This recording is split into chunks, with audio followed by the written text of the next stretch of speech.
A very good morning to you and welcome to the Front Burners. And we are reaching you live from our studios at the commercial hub of Lagos, Nigeria. My name is Oyinpreye Krumale. Today is the 28th day of the month of March 2025.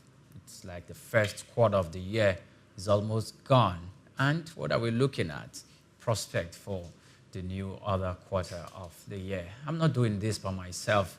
I have the man who had both the wisdom of the ancients and of the contemporaries. Good morning to you, Doc.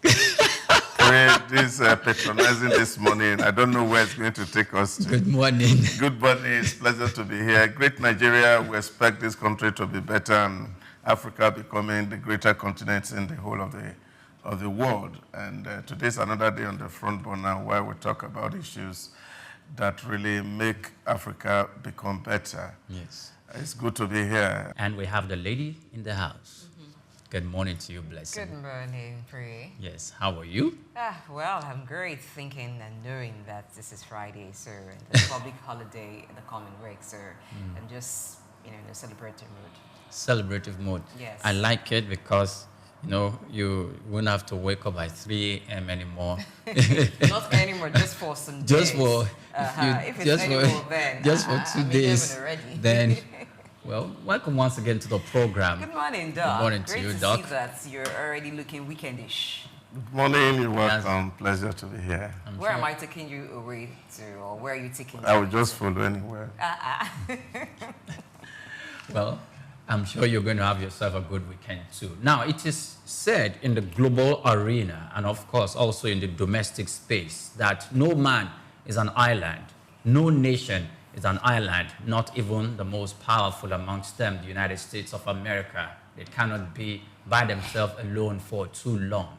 In order for anyone to perpetuate its existence, we need to collaborate and to forge alliances economically, trade-wise, development, and business-wise. And that's where we are going. The federal government of Nigeria and the European Union just struck that chord where 1.3 billion euros is coming to the fore. And from that collaboration, the story says the Minister of Finance and Coordinating Minister of the Economy, Wale Edun, on Wednesday received the European Union Ambassador to Nigeria, Gautier Mignot, in Abuja for high-level discussions on strengthening European Union-Nigeria economic cooperation. A statement by the Finance Ministry on X on Thursday said, Ambassador Mignot underscored the European Union's position as Nigeria's largest trading partner and a major source of foreign direct investment. He proposed the creation of a formal trade and investment dialogue framework to unlock further opportunities through enhanced collaboration, particularly in infrastructure, green finance, and stable development. Yes, the meeting spotlighted the EU's 1.3 billion euros investment portfolio in Nigeria, recently engaged by the European Bank for Reconstruction and Development and the Global Gateway Investment Strategy aimed at deepening Africa-Europe economic ties.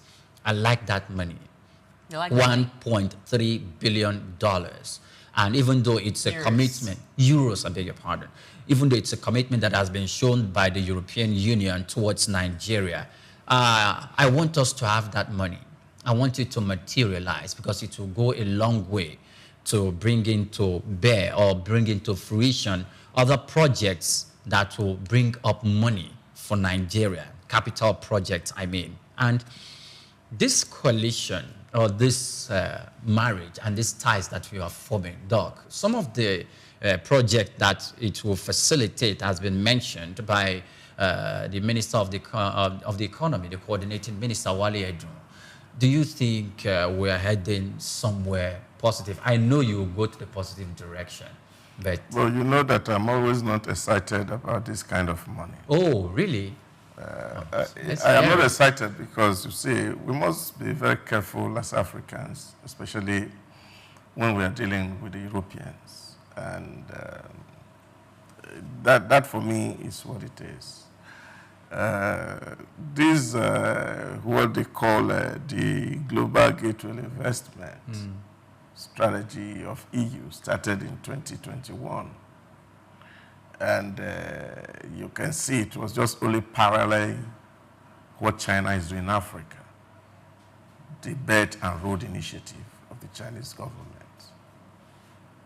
And to say we want to put money here and want to struggle the African space with the Chinese. And I think as a country we have to, or as a continent, Africa need to be a little very careful about what Europeans are doing. And of course, when that initiative was launched in December 2021, it was said that about 300 billion euro, equivalent of about 340 billion United States of American dollar, is set aside for infrastructure development in Africa, in Latin America, and some part of Asia. Now, if you put a 300 billion euro for infrastructure development since December 2021, and we're just celebrating a $1 billion, 1.3 billion euro in Africa, I think we should just see it as a bait. And it's not something, of course, that is very sincere. Now again, look at where the money is being channeled into. Again, it's channeled into areas where we don't have any comparative form of advantage. Green infrastructure financing, so that Africa can stop using fossil fuel, which nature has given to us. And I think we must reread history, really, especially the very seminal work done by Kwame Nkrumah of Ghana, neo-colonialism, the last phase of imperialism, that Africa must rid itself of the vestiges of European imperialism. And we must begin to look forward and look inward and see that every time we come to the table, we are not allowing ourselves to be trapped, that we must also look at it from the very objective standpoint, talking about sustainable or sustainability in terms of environmental stewardship. All the green thing we're talking about, they are taken from non-renewables in Africa. So, it's only renewable in their environment, but in Africa it's not renewable. Because the cobalt you are talking about, the lithium, they are taking it from the ground. It cannot be replenished. It's not wind, it's not water. So African land is degraded for their own non-renewable. And they're telling you don't use your crude because it will spoil your environment. I think these are the arguments really that African leaders really need to sit together and ask themselves some basic questions. Do we really need Europe, or we should first of all develop ourselves so that we can have competencies within our environment before we are engaging and embracing all manners of baits, I would call it, that is used to tie us to the apron string of our SY oppressors. Yes, Blessing. Now, when you end like that, it just sounds like, okay, this is the day where we have to dig up a whole lot from history. But the meeting where the EU ambassador and then the minister of, the coordinating minister of the economy, finance minister, coordinating minister of the economy, Wale Edun talked. So the 1.3 billion euros is actually investment portfolio from Europe to Nigeria. And then there were other talks on projects, on the economic relationships that have been ongoing between Nigeria and Europe. And so they mentioned the engagement of the European Bank for Reconstruction and Development recently, how they engaged Nigeria, and talked about other things. But what caught my attention there was when the minister highlighted the Trans-Saharan gas pipeline project. I don't know why you're smiling, because that's the one I think is of benefits to us, of all the many things that they talked about.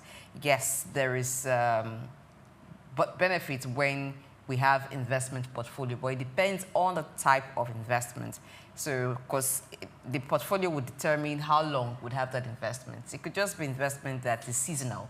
So, yes, it comes in for a while, and then we're excited about the 1.3 billion euros.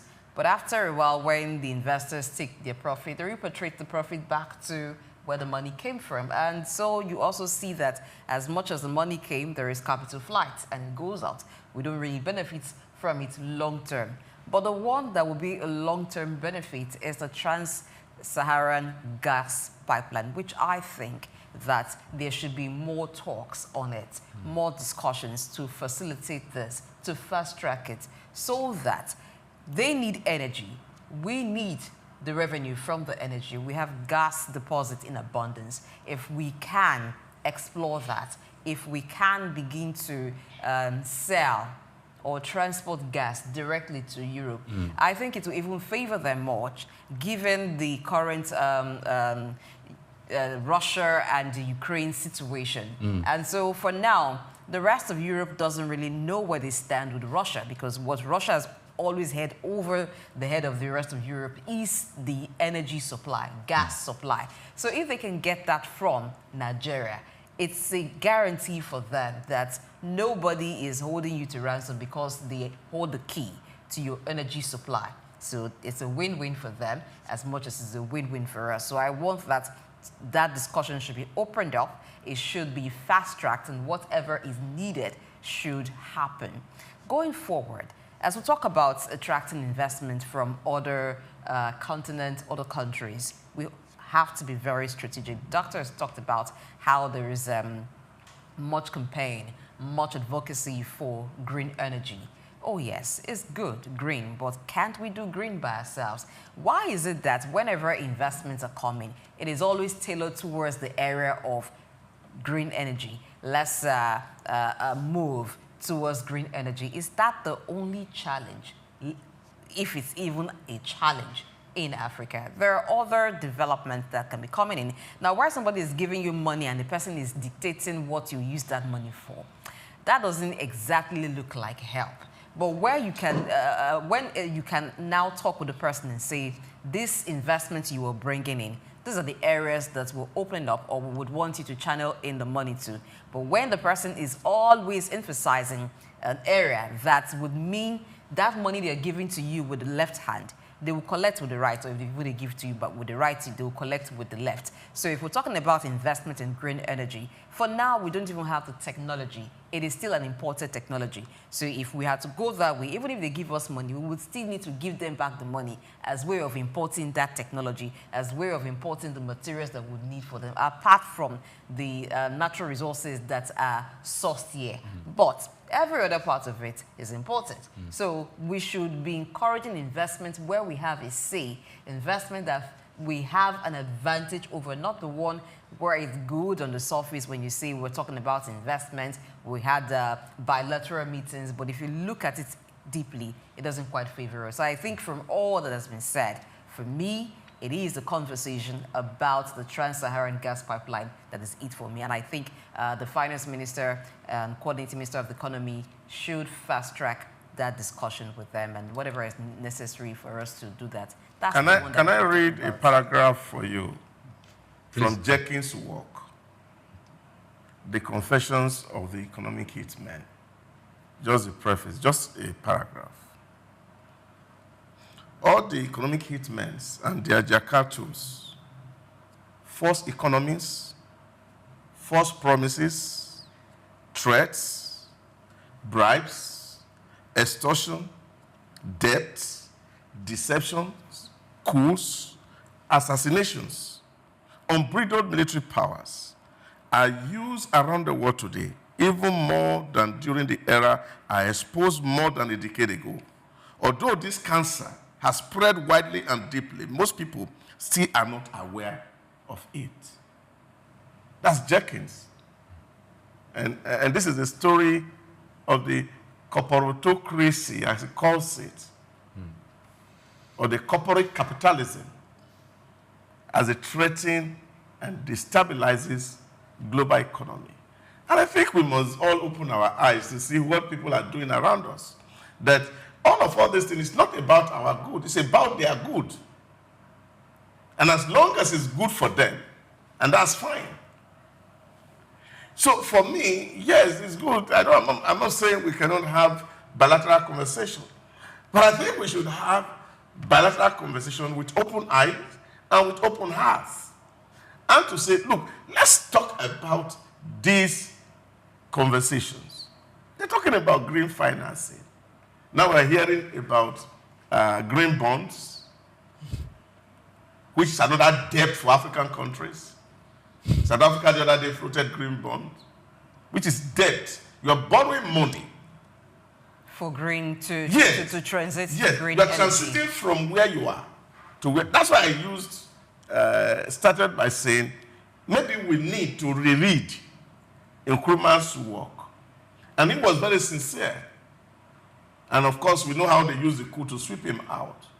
When he wrote that book in 1965, and he said, we are doing well selling potato to Europe. And all of a sudden, the Europeans come and say our potato are carcinogenic and they don't want to buy that potato. And all the farmers were destabilized. Okay. And then they were made to start another form of farming to feed their new industry. So it's always not about Africa, it's always about them. Okay. And I think that is where, for me, that when we are sitting down, we are embracing people, and we can see this deliberately. China has the the Belt and Road Initiative in most African and Latin America to say, okay, we want to build infrastructure. We don't even mind running it so that it can bring money to us. So they're also putting this parallel along that side. Okay. We have been with you for over 100 years. And all that we can record is tales of woes. Okay. So why not allow us to tell something else so that we can also be able to compare what is better for us in Africa? Okay. Well, so I think that however the relationship between Africa, or in this case Nigeria and Europe, has been, there's been some gains. It may not be as the way it's been for Nigeria and China, because we see that when it comes to Nigeria and China relationship, Nigeria has benefited a whole lot in terms of infrastructure and even for loans and other aspects. But we can't say that much about the relationship between Nigeria and the European Union or even Europe. But that is not to say there have not been benefits. Even for the investment portfolio, it's still going to be an economic boost in the area but that is the point. Just that it is a short-term investment. The point I'm making is that when you must understand the way these monies move around. Let's even look at where this money is coming into. You know, that was why the other day this guy was talking about Total Energy and what they're doing. 100 years in Africa. 100 years of pillage. That's what it is. So, look at our environment. How can EU be talking about sustainability in terms of environmental stewardship when all their major companies that are exploring oil in our place have degraded our environment? Okay, so I want to bring it a little bit to balance here. And I want us to look at it from this perspective. I like these guys. Which guys? I like the European Union. I like the West. I like their plan. What plan exactly? Whatever the plan is and how Doctor just spoke about them and how you spoke about them too, that they're always coming to the table with a plan, with a blueprint for their benefit, for the benefit of their citizens, for the benefit of their country, for the benefit of their people, and how they are going to sustain their economy, to sustain a system that is going to hold their economy and their people together so that they are going to continue to perpetuate themselves high up there. I like that. I like that they think that way. The reason for the and they've been doing that for quite a long period of time. Now, the reason and the idea for the trans-Saharan gas pipeline that you referenced, and the reason why I laughed is this. The trans-Saharan gas pipeline, known as TSGP, also known as the T-gas pipeline and Trans-African gas pipeline, is a planned network of gas pipeline from Nigeria to Algeria. It is seen as an opportunity to diversify the European Union gas supplies. That's what I talked about. Yes. So, to diversify the European Union gas supplies. And do you know when they started this project? It's been long. They proposed the establishment of the Trans-Saharan gas pipeline since 1970s. So look at what they've been thinking, how they are going to sustain their gas supplies to Europe. From 1970 till now, how many years is that? They've been thinking how they are going to sustain gas supply to their nation, to their clan. This is European Union. It's not even UK. It's not Norway. It's not Finland. It's just like we have EU, yes, African it's Union. a European. So this is a collective plan that the leaders of the European Union sat down together to couch. And they know where to source it. And Africa is it. If I had the time, I would have really read some information that would blow the minds of people. From Nigeria, they want to move a gas pipeline from Warri, Delta State, to Algeria. From Algeria to Europe. From Nigeria, it will go to Niger. From Niger, it will go to Algeria. From Algeria to Europe. Nigeria would have about 90, Nigeria and Algeria should have about 90% established, 90% stake in the project. Then, what's it called now? Niger will have about 10% stake in the establishment. And what is it? Oh, yes, I'm coming to some of the reasons why the project has not been. That's what blew my mind. The project has not been forthcoming. The project has not been forthcoming because the first time when they brought this out and there was a serious agitation in the Niger Delta, they stood up. The Niger Delta, the agitators, they stood up and said, look, the reason why they are going to allow this project is because if the government and its stakeholders, they come together to make sure that they build the Niger Delta, or let the dividends of having oil in that region trickle down to the common man and the ebb of society, and to bring some form of respite, economic enablement to the people in the society. So they rose against it. And you know that in Africa, most especially in the West African sub-region, militancy and terrorism and insurgency recently had engulfed the whole environment. Itself had threatened this long extension of the gas pipeline from Warri to Algeria. So militancy, insurgency, terrorism, and banditry are now become some of the reasons why it has not been developed. However, in 2021, like you said, but before them, in 2003, in 2007, in 2009, there's been constant meeting between the European Union delegation to meet with Africans, to meet with Nigeria, most especially because Nigeria is seemed to be the highest stakeholder in this whole thing and in this whole gamut of the plan. And I like the fact that they can think that way. If it seemed to be dying up, because from 1970 to 2025 is quite a long period of time. And because of the time that we've spent, they begin to see that, is this project going to materialize? Where are we heading with this? And it was not even the European Union, Mr. Mignot, that even said it. It was the coordinating minister of the economy so that said, okay, some of the ongoing projects, to reopen the conversation. So he said some of the ongoing projects in Nigeria is investor reform, digital transformation, projects projected 4.6% growth in GDP in 2025, the rising trade, supply, strategic, and then now says strategic projects. Trans-Saharan gas pipeline. Yes, because it wants that conversation to be revisited. National single window trade system. But you know what? The target is the Trans-Saharan gas pipeline. I refuse to be fooled. And I like, that is why, sometimes you don't blame these people. No. Because they know what they are doing. Yeah, they couch the plan. They know where they are going to. And they are coming to the table with a plan. They don't know what they are doing. I'm always saying that our own people should know what they are doing. So when you are going to talk about investment and negotiation, not one line was built from Russia to the whole of Europe. Not two lines was built. And the same period they are talking about. Because that's inter-European trade. Yes. We're only talking about revisiting this thing now because of the crisis between Russia and Ukraine.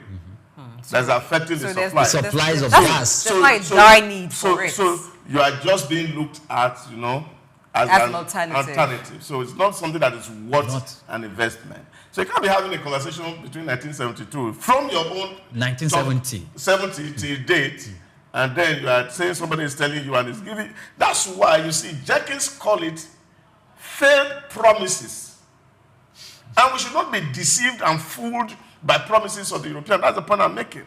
So that those who are negotiating on behalf of our government must not always be succumbing to them and say we look up to them as the people who are going to make our life better.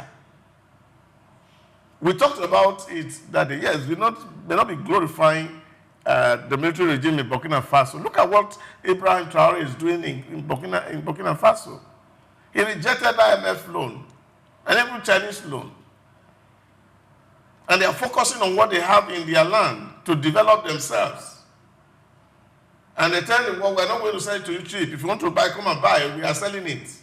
And this is our price. We are not determining the price. And they are making some headway. The economy is growing.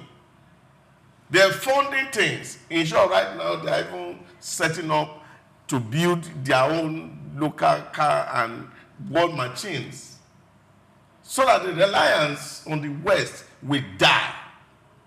The West cannot survive without Africa. And I think we must take advantage of that. That we are not begging them for anything. Because they need us to survive. That Africa must come together and trade with themselves, collaborate with the resources they have, and build a formidable Africa that can contend with Europe. That's the point I'm making. But on this... We cannot be always staying on the crumbs that's falling up from the rich man's table. And Africa must grow beyond that. And I think that's the point I'm making. Yes, we cannot totally exonerate the role of African countries in the delay of this project. So you highlighted the militancy in the Niger Delta. Let's also look at the Niger issue now. Who is benefiting the militancy in Niger Delta? But who are the tools being used? Yeah, this is the point. So and we I think can't this is where can't exonerate. No. African leaders. Yes, I'm not exonerating anybody. But the point I'm making is that the point that Jenkins made is playing right in our eyes. In his book, The Confessions of the Economic Hitman, talks about these destabilizations. Raising revenue rates within your environment to create destabilization so that they can move your resource out. All the oil stealing that we are talking about in Nigeria Delta, is it not the crisis that is giving room for it? It's a crisis. So who is creating the crisis? Go and check what is happening in Borno State, where they are taking away a lot of resources. All the NGOs are there. In short, my friend told me that the only thing that is prospering in Borno today is NGO by foreigners.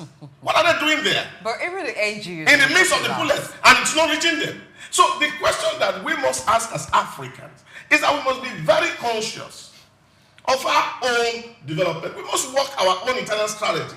and not giving our life on a platter of gold to somebody else to manage for us. And we are hoping that that's the only way we can grow.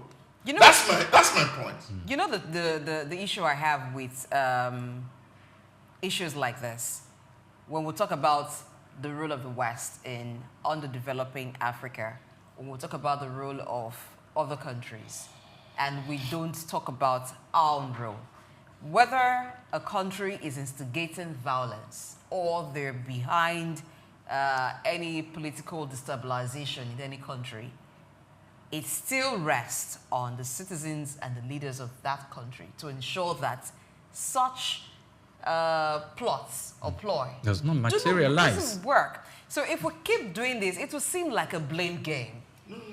For our own, I'm not saying that you're wrong to have pointed out, but if we keep looking at what they're doing to destabilize Africa or to hinder progress, and not hold our own people accountable. So let's even look at the oil, the oil thieves in the Niger Delta. So you have a seller, you have a willing seller, you have a willing buyer. That's the situation. So the willing buyer, maybe we have done something to ensure that, oh, well, where there's crisis here, those are theories. And some people call it conspiracy theory.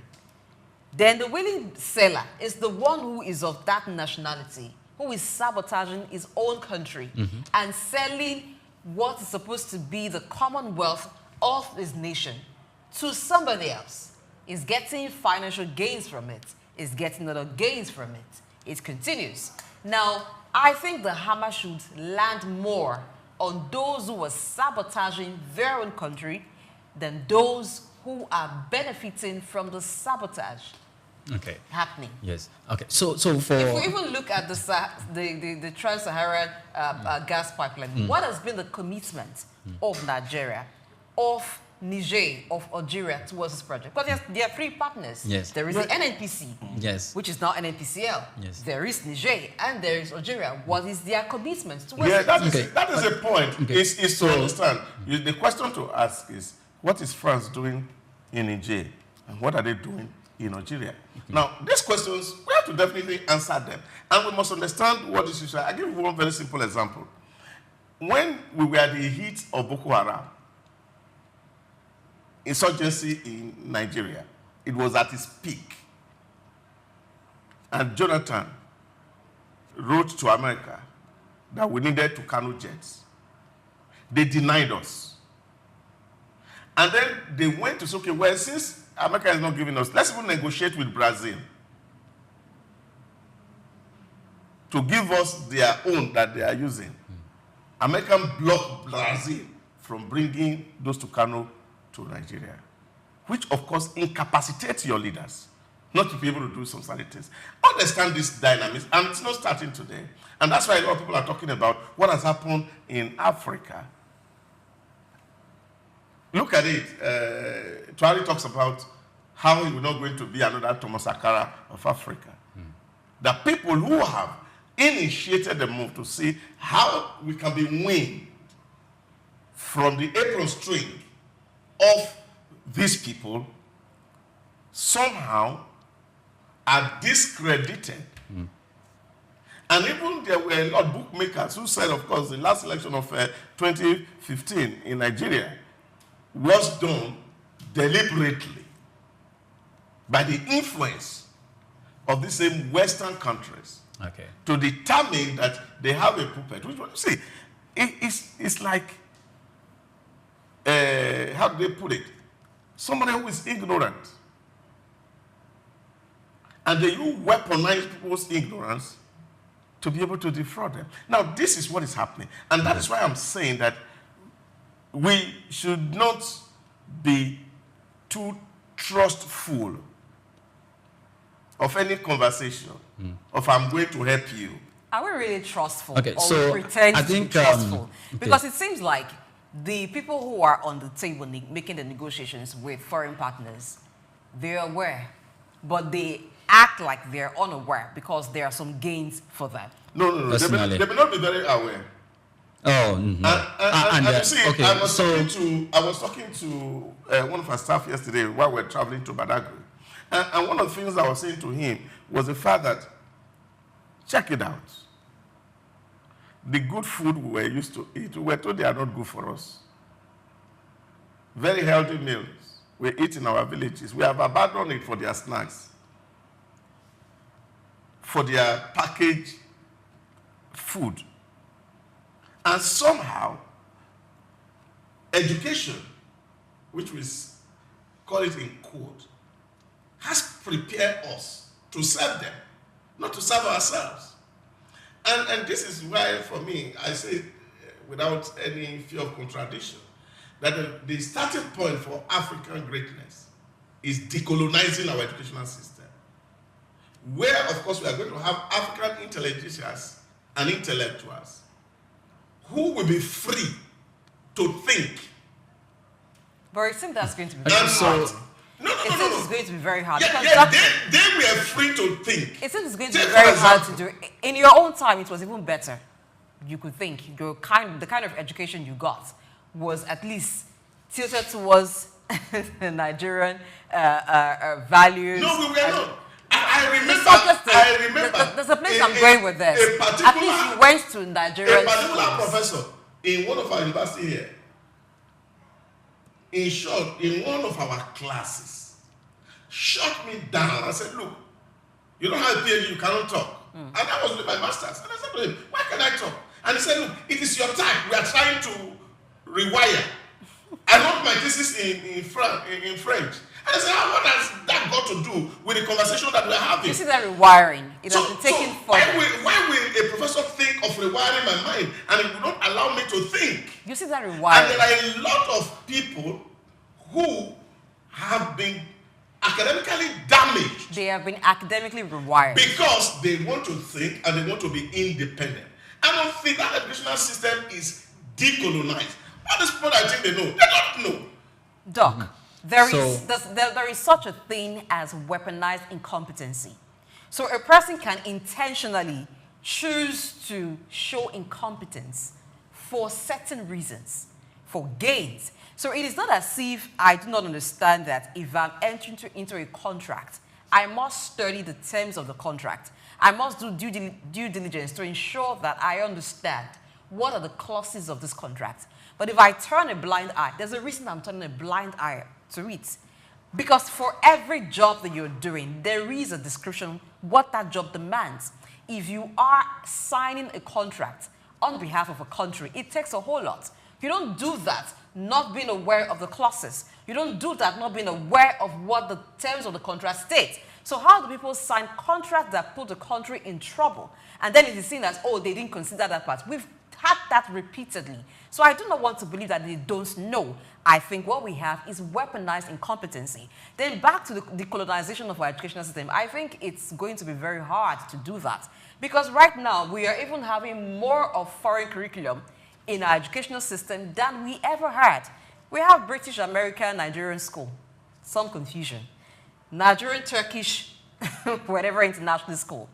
Chinese, whatever international school. And people will bring the argument to say, oh, because you have foreign nationals here, you have expatriates here, that's why. But look at the population of those schools. Most of those who enroll in those schools are Nigerians, not even the expatriates. Who are we deceiving? Yeah, okay, this is the point. No, just a moment, Doc, sorry. We have another topic to look at, which is very, very crucial. So I want to, propose that we, not suspend, but defer this conversation on this specific topic. I was going to make was the fact that, you see, there was a preacher recently who was preaching, and I think I watched it on YouTube, who talks about those days they used to use gas lights to preach. And then, of course, somebody brought in water and they poured it into the gas light. And by the time the two people come and this person is saying, oh, don't you know this is water? How can this be kerosene? And he said, while both of them were fighting, the light went off. And someone else. Yes. While they were fighting, the light went off. There's a reason why these guys create conflict and crisis. Some of our people are deliberately taking to say, look, this is the only way to think. And this one does not work. And so when you see within the tension, within our academic environment, you see, as a social scientist, we have to choose between the dependency school and the modernization school, which is provided by the West.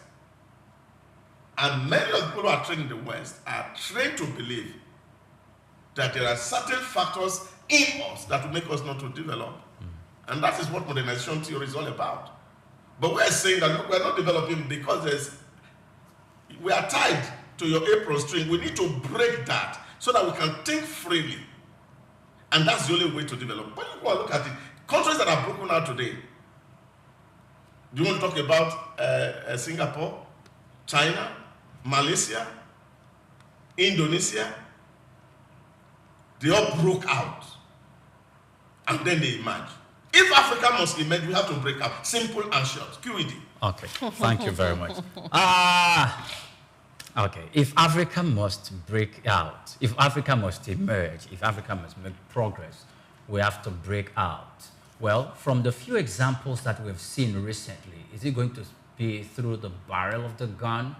Or is it going to be through the average Nigerian or the average African on whose hands they have the power to vote who their leaders are, to set the guidelines for their leaders, and to have healthy conversation with their leaders to make sure that, look, this is the direction we will be going. In fact, if I'm to bust Doctor's bubble, some of these companies, these foreign organizations that want to come into that contract to partner with Nigeria or Niger and Algeria to build that pipeline from Nigeria, from Warri to Algeria, you have Total from France, and you have other multinational oil and gas companies, either from the United States, in fact, as I'm talking to you, including Russia Gazprom, wants to be part of that deal.